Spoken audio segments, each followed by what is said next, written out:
कृष्ण आंधळे अजूनही फरार. वाल्मिक कराडच्या जामीन अर्जाची सुनावणी पुन्हा लांबणीवर. मागच्या काही दिवसात संतोष देशमुख हत्या प्रकरणाशी निगडीत याच बातम्या सातत्याने येत होत्या. कृष्णाचा तपास सुरूच आहे, तर बाकीचे सगळे आरोपी अजूनही कोठडीतच आहेत. वाल्मिक कराडवर मुक्का लागला असला तरी त्याच्या विरुद्ध ठोस पुरावा मिळालेला नाही, अशी चर्चा सध्या सुरू आहे. कुठल्याही पुराव्याशिवाय माझ्या अशिलाचा यात संबंध असल्याचे आरोप होत आहेत, असा युक्तिवाद वाल्मिकच्या वकिलांकडून करण्यात आला होता. त्यातही विष्णू चाटेनं आपला मोबाईल नाशिकमध्ये फेकून दिल्याचं सांगितलं आणि वाल्मिक कराड विरोधात कुठला पुरावा सापडणार, कधी सापडणार याची चर्चा व्हायला लागली. पण आता एक सीसीटीव्ही फुटेज समोर आले, ज्यात वाल्मिक कराड, विष्णू चाटे, सुदर्शन गुले, प्रतीक गुले, कृष्ण आंधळे हे सगळे एकत्र दिसतात. या सीसीटीव्ही फुटेज मधल्या सगळ्यात महत्त्वाच्या गोष्टी म्हणजे कराड आणि सुदर्शन गुले एकमेकांसोबत बोलताना दिसणं आणि या सीसीटीव्ही फुटेजची तारीख. हे सीसीटीव्ही फुटेज नेमकं कधीचं आहे, कुठलं आहे, वाल्मिकवरचे आरोप सिद्ध करायला हे एक सीसीटीव्ही फुटेज पुरेसं ठरू शकेल का, पाहूयात या व्हिडिओमधून. नमस्कार, मी चिन्मय आणि तुम्ही पाहताय बोलबिडू. सगळ्यात आधी बघूयात सीसीटीव्ही फुटेज आहे कुठलं. तर हे सीसीटीव्ही फुटेज आहे केजमधलं.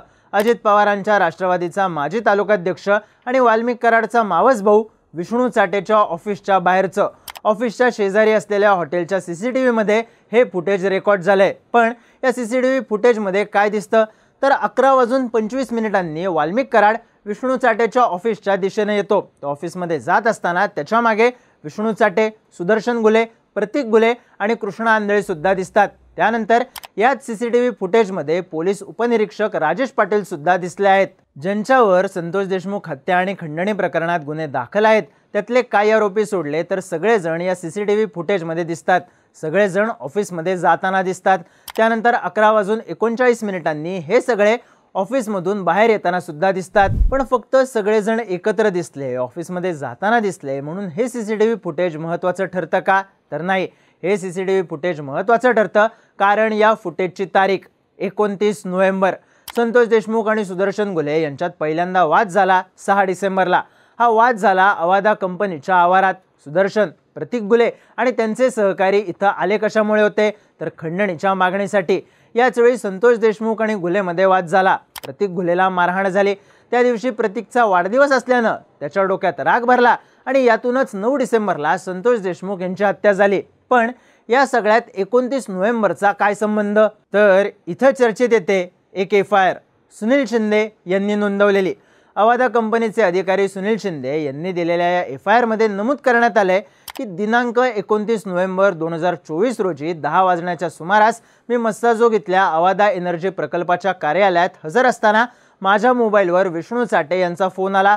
वाल्मिकांना बोलणार आहेत असं ते म्हणाले. अरे ते काम बंद करा.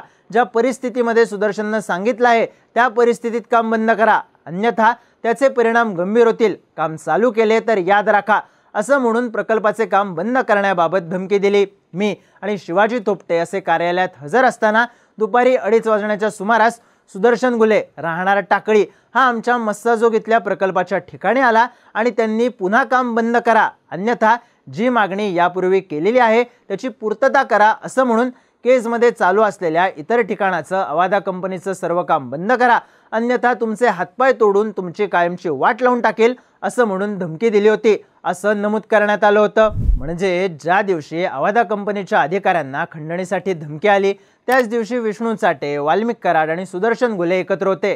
त्याच दिवशी विष्णू चाटेनं आपल्या फोनवरून सुनील शिंदे यांना फोन लावला आणि वाल्मिक कराड बोलतील असं सांगितलं. त्यानंतर सुदर्शन गुले अवादा कंपनीच्या आवारात गेला होता असंही FIR मध्ये लिहिलं आहे. महत्त्वाची गोष्ट म्हणजे शिंदे यांनी FIR मध्ये असंही लिहिलंय की वाल्मिक कराडनं सुदर्शननं सांगितलं आहे त्या परिस्थितीत काम बंद करा, काम सुरू केलं तर याद राखा अशी धमकी दिली होती.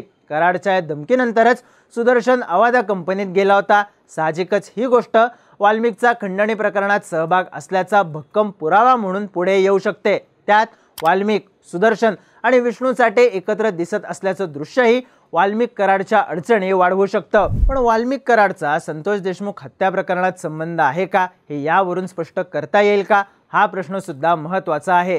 वाल्मिक कराडनं विष्णू चाटेच्या फोनवरून खरंच सुनील शिंदे यांच्याशी संवाद साधला होता का, यासाठी पोलीस विष्णू चाटेच्या फोनचा तपास करतायत. पण हा फोन अजून सापडलेला नाही। आता चाटे आणि कराड ज्या दिवशी फोन झाला त्या दिवशी सोबत असले तरी दोघांमध्ये काय बोलणं झालं, फोनवर काय बोलणं झालं याचे पुरावे मिळालेले नाहीत। यासाठी अजूनही विष्णू चाटेचा मोबाईल सापडणं गरजेचं ठरणार आहे। पण या सीसीटीव्ही फुटेजमुळे धमकी देण्यात आली, फोनवर बोलणं झालं, त्या दिवशी कराड, चाटे आणि घुले हे सगळे एकत्र होते हे मात्र स्पष्ट झालंय। आणखी एक महत्त्वाची गोष्ट म्हणजे पोलीस उपनिरीक्षक राजेश पाटील हे सुद्धा या फुटेजमध्ये दिसतात। संतोष देशमुख यांची हत्या झाल्यानंतर देशमुख कुटुंबीय आणि मस्साजोगच्या ग्रामस्थांच्या दबावामुळे पाटील यांचं निलंबन करण्यात आलं होतं। त्यांनी गुन्हा दाखल करायला वेळ लावला, आरोपींना पाठीशी घातलं असे आरोप त्यावेळी त्यांच्यावर झाले होते। त्यात देशमुख यांची हत्या होण्याआधी एका हॉटेलमध्ये सुदर्शन घुले आणि पाटील एकत्र दिसले होते। त्यामुळे आता ज्या दिवशी धमकी देण्यात आली त्याही दिवशी पाटील या आरोपींसोबत असल्यानं त्यांना अटक करण्यात यावी आणि खंडणी व हत्या प्रकरणात सहआरोपी करावं अशी मागणी सुद्धा करण्यात येते। या सगळ्या प्रकरणानंतर आमदार जितेंद्र आव्हाड यांनी वाल्मिक विरोधात आणखी किती पुरावे द्यायचे असं म्हणत कराडवर कठोरात कठोर कारवाई करण्याची मागणी केली आहे। मनोज जरांगे पाटील, सुषमा अंधारे यांनीही या प्रकरणावरून सरकार आणि गृह खात्याला टार्गेट केलंय। हे सीसीटीव्ही फुटेज न्यायालयात होणाऱ्या युक्तिवादात अर्थातच महत्त्वाचं ठरणार आहे। सोबतच विष्णू चाटे, सुदर्शन घुले, प्रतीक घुले आणि वाल्मिक कराड हे सगळे एकत्र काम करायचे हे सिद्ध करण्यासाठी हे सीसीटीव्ही फुटेज महत्त्वाचा पुरावा ठरू शकतं, ज्यामुळे मोक्कांतर्गत होणारी कारवाई आणखी तीव्र होऊ शकते। वाल्मिक कराड खंडणीच्या गुन्ह्यात जामीन मागत असला तरी आता या सीसीटीव्ही फुटेजमुळे त्याच्या अडचणी आणखी वाढताना दिसणार आहेत। अर्थात यामुळे त्याचा हत्या प्रकरणात संबंध असल्याची लिंक थेट लागत नसली तरीही जामिनाच्या आशेवर असलेला वाल्मिक कराड पुरता अडकू शकतो। सोबतच राजेश पाटील यांची भूमिका काय होती हे तपासणंही महत्त्वाचं ठरणार आहे। अर्थात या प्रकरणाचा गुंता सोडवण्यासाठी महत्त्वाचं ठरेल तो विष्णू चाटेचा फोन आणि कृष्णा आंधळेची अटक। हे दोन हुकलेले डॉट्स जोडले गेल्यावर या प्रकरणात नवा ट्विस्ट येण्याची शक्यता आहे आणि सोबतच वाल्मिक कराडचा पाय आणखी खोलात जाण्याचीही। या प्रकरणाबद्दलच्या तुमच्या प्रतिक्रिया कमेंट करून नक्की सांगा आणि माहितीपूर्ण व्हिडिओज पाहण्यासाठी बोलबिडूच्या YouTube चॅनलला सबस्क्राइब करायला विसरू नका।